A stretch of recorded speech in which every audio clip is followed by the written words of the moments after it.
have a feeling that you're thinking of running away, okay? And it's completely okay to feel like that. Yeah, there's been a lot going on. I know things haven't been easy, but I need you to know, okay? Just look at me so that I know you can hear me. I need you to know that I love you and we can always talk things through. We can always sort things out, okay? I do not want you to run away, but I'm also not going to force you to stay because it's your choice. You can decide to run away if you want, but it's important to me that you know I do not want you to run away. I love you. Everybody here loves you. We want you to stay, okay? If your child has gone missing, it's really important to assess the risk. If they're perhaps a 13-year-old that's left the house in a bit of a huff or a tantrum, then it might be that they've just gone to the park, gone to cool down, going for a walk. If you've got your phone, you can find out where they are, hopefully, by looking at kind of a tracking app. Now, if you've got a child who perhaps has kind of disappeared off into the back garden, could be hiding, make sure you check everywhere, such as the garden shed if you've got one, kind of in bushes, because often children don't really want to run away. They want to see how you're going to react to them running away, and therefore they're likely to stay close and watch out for your reaction. So it's really important that you remain calm and try to go about your day as if you normally would. So, maybe loudly make a cup of tea, or, wander around the house, making sure you go past the windows. If you suspect that your child is in the garden, then go into the garden and, just wonder aloud. Oh, I wonder where Alex has gone. I wonder, where Jessica's disappeared to. I think I'm going to have a hot chocolate. Something like that, really loud, so that they actually come back in, and they will. If they're nearby. And it might be that actually you just need to give them a bit of space. So stay calm. If there's no danger, then there's no immediate need for concern. Obviously, if they are in danger, call the authorities. You're going to want to keep communication channels open and make sure they're positive as well. So try not to keep ringing your teen if they've gone missing, if they've gone off to the park, or just gone for a wander. You're probably best just send in a really nice, simple, positive message to let them know that you're ready to talk when they are. Try not to say anything that might put shame or guilt on them. So don't tell them, that you're disappointed that they've run away. Don't tell them that, they should never have done it. Just make sure that you keep open.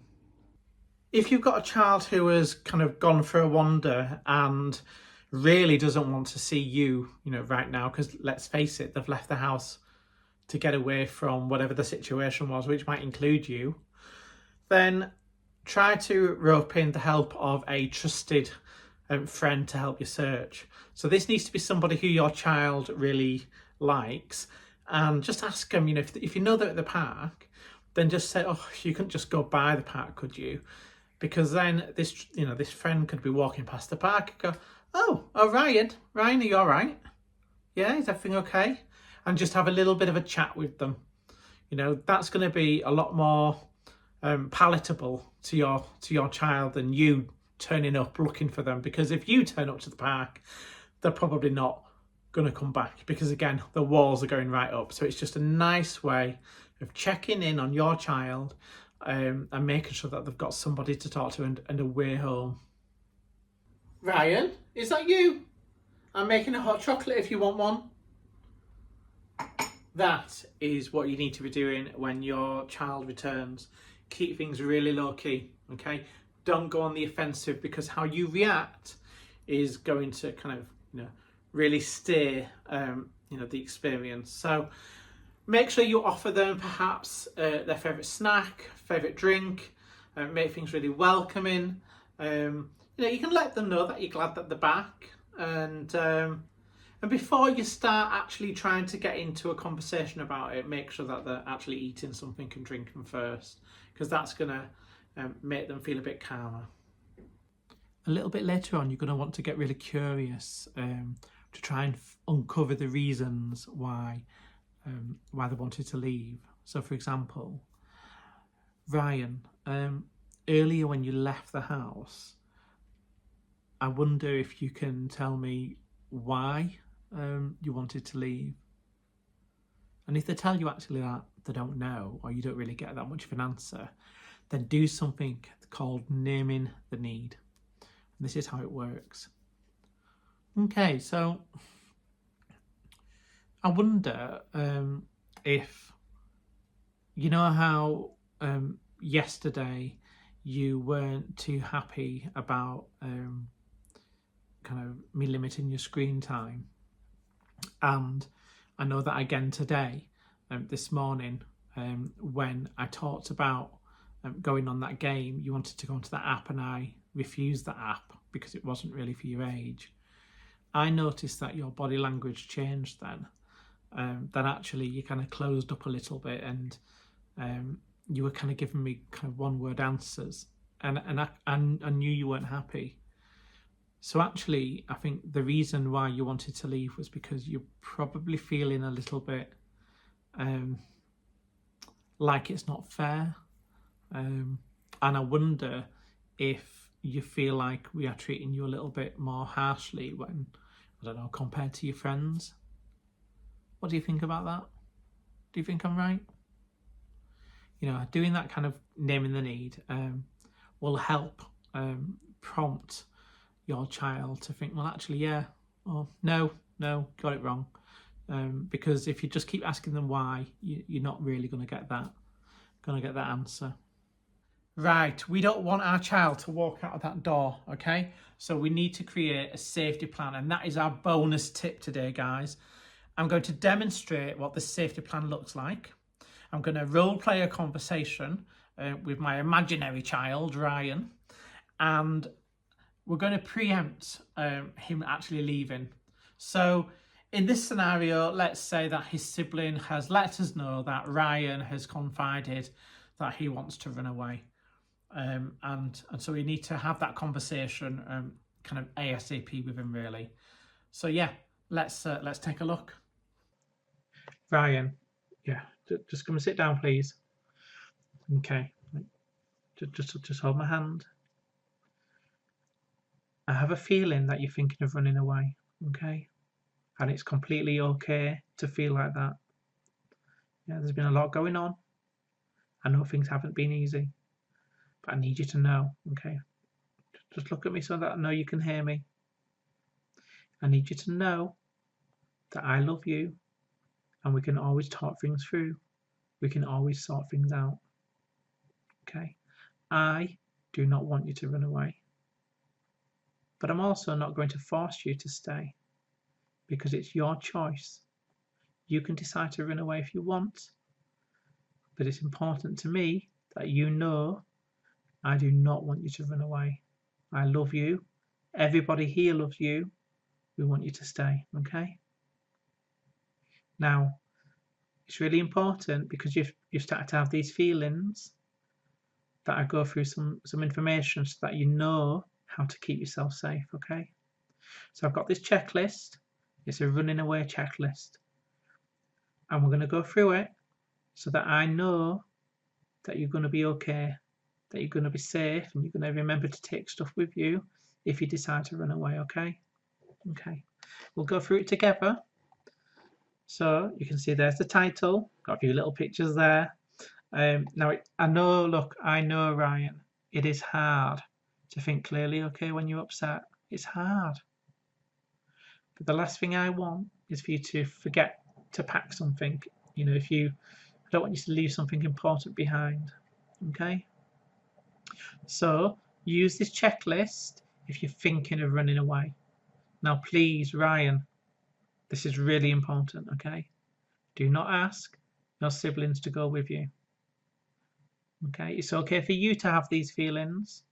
They're your feelings and they're perfectly valid. And if you decide to run away, that's your personal choice. It's not theirs. So, again, I put this in red because it's really important. And look at me again, please.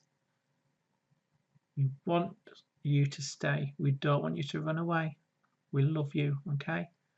We can always solve things by having a chat. Okay, so let's take a look at this list. So before you run away, please, Ryan, please, will you promise me to do these 4 things? I want you to talk things through. Number 1, look, okay, just here. Have you spoken to us about it? It's obviously, you know, we can put our names there. Have you spoken to us about it? About how you're feeling? Because I can't do anything unless I know what's going on inside your head. And I wish I was a mind reader, Ryan, but I'm not. Okay, so please, please reach out and just talk to me. Doesn't need to be a big conversation. You know, even if you just want to give a little symbol or a signal, or send me a message just to let me know that you're feeling like that, I will be straight there and I will talk with you and we'll sort things out. Okay. So if you've talked things through with us, with me, you know, with others in this house, you still want to go away, you still want to run, I want you to then speak to a trusted adult, okay? And let's think about who that could be. You know, have a think about who would you want to speak to if it wasn't me about running away. And it needs to be an adult, okay? Not a friend, it has to be an adult. Okay, so once you've spoken to me and you've spoken to the trusted adult, if you still feel like running away, I want you to reach out to another adult, someone that you can trust. Okay, so a teacher at school, one of your favourite teachers, that will listen to you.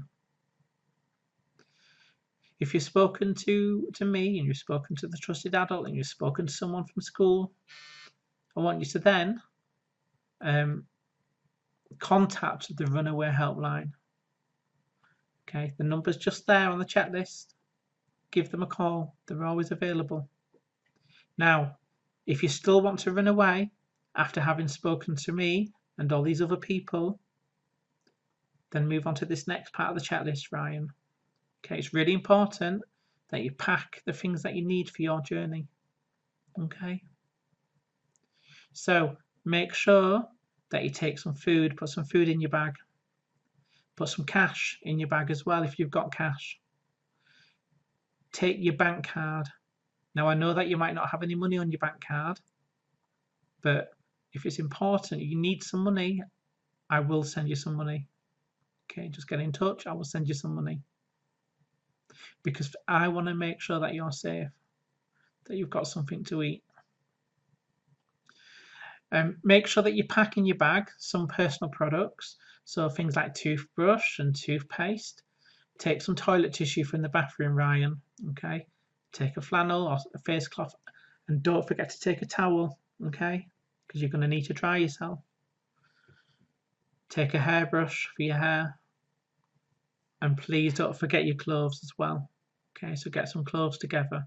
So you've got your food and your cash and your bank card. You've got your toothbrush, your toothpaste, your toilet tissue. You've got your towel. You've got your hairbrush. You've got your clothes. Don't forget, so you can stay warm, a sleeping bag, okay, and a blanket, and you might want a pillow as well. So these are the things that you need to take with you, okay, but all together in your bags. And then, really important, make sure, Ryan, that you take your mobile phone. Make sure it's charged, okay? So don't go anywhere until your phone is fully charged, and please take the charger with you as well. And don't forget the Safe People list. I'm going to show you that in a moment. It's got telephone numbers on it. Okay, so you've now gone. Bear in mind, Ryan, even if you've packed all your stuff, please speak to me, okay? I love you. I want to talk to you about it. Please send me a message so that I know.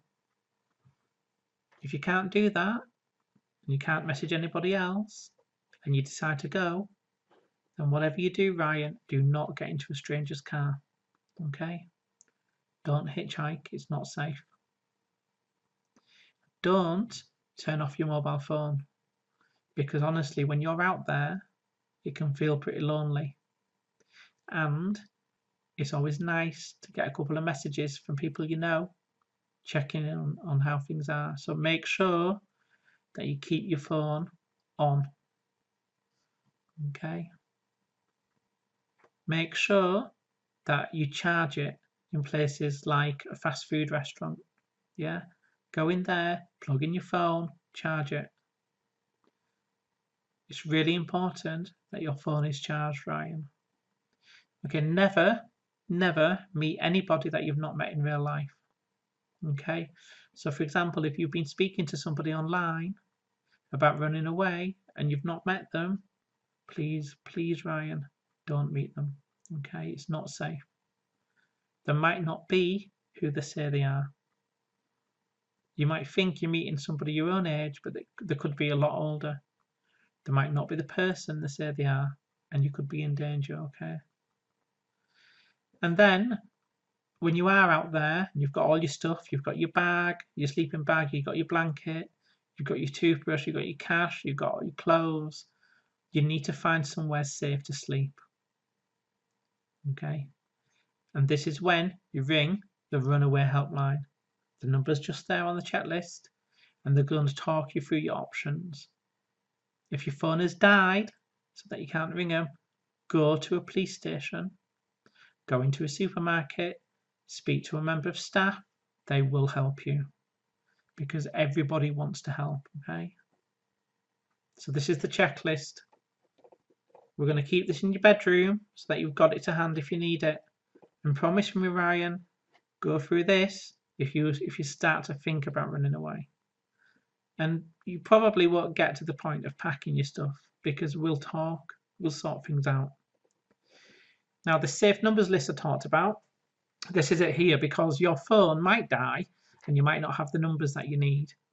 So it's really important to have it on paper so that you can give it to the police and they can contact us or whoever you want. So we're going to put a list of numbers here. So, put my number on there. We'll put on, some other numbers. Some numbers are your friends, so you can contact them. But you can see there's the runaway helpline. We've got Childline. We've got Get Connected. They're not always open, Get Connected, but the others are, okay? And I want you, when you've run away, to be thinking, why have I run away? Okay, where am I? Am I safe? And what do I really want to happen? And do I want to go back? And look, it's really important. I put it on the list, on this list as well. No matter what happens, Ryan, you can always come back, no matter what. Now, you're probably thinking it's a little bit overkill, getting this checklist and going through it with you. Yeah. But the thing is, Ryan, my job is to keep you safe. I love you. That is not going to change. And if you're not with me, I need to know that you're going to be okay, that you're going to be safe. So please keep this checklist handy. So that's it, guys. 5 essential tips for how to respond to your child who wants to run away or is kind of going missing. I hope you found it useful. If you've got any more ideas for videos that you'd like me to cover, pop them in the comments. If you have any questions specifically about anything that we talked about today, pop it in the comments. Please like and subscribe, and I'll catch you next time.